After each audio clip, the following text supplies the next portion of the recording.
Donc sur notre surface, on va sortir à peu près 1,5 kg de safran sec. Le problème qu'il peut y avoir, c'est s'il y a trop d'humidité au niveau des bulbes, qu'il y ait de la pourriture qui s'installe.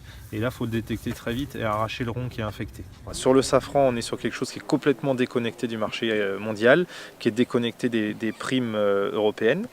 Les autres cultures sont sur le marché, mais sur des choses qui sont tellement différentes que ça va amortir l'onde de choc. On fait également du tabac dans cet esprit-là.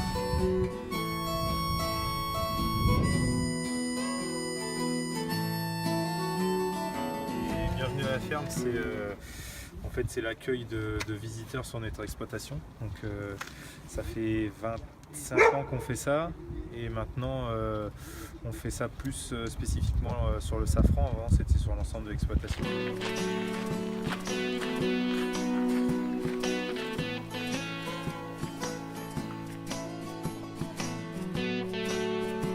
Voilà le safran une fois qu'il est séché. Ça donne ça, donc c'est vraiment le pistil de la fleur qui ensuite va être travaillé. Donc soit il est conditionné en petits pots pour être commercialisé auprès des restaurateurs, auprès des particuliers. Et ça dans le commerce vous ne le trouvez pas, vous trouvez du safran, point barre. Ça vient à 95% d'Iran. On sait pas, c'est jamais marqué sur l'étiquette, donc on ne sait pas d'où ça vient, on ne sait pas quel âge il a, et donc on ne sait pas quel goût on peut attendre. On va aller voir le tabac qui est encore sous serre et qui sera repiqué dans une quinzaine de jours.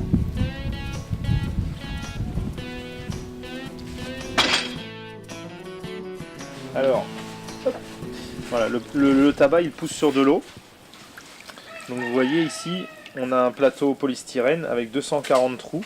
C'est-à-dire que dans l'eau, on a un peu d'azote, de phosphore, de potassium. Il a tout ce qu'il faut pour pousser. Et donc pendant 2 mois, il va se développer. On a une grille de tarification qui s'établit de 0 à 20. C'est une note qu'on donne à notre tabac. Le tabac qui vaut 1 sur 20, il est acheté 30 centimes du kilo. Et celui qui vaut 20 sur 20, il va être acheté aux environs de 4 € du kilo. Il y a un gros avantage sur le tabac français, c'est qu'on a un tabac de grande qualité, du fait de la traçabilité et du peu de produits phytosanitaires qu'on utilise sur la culture.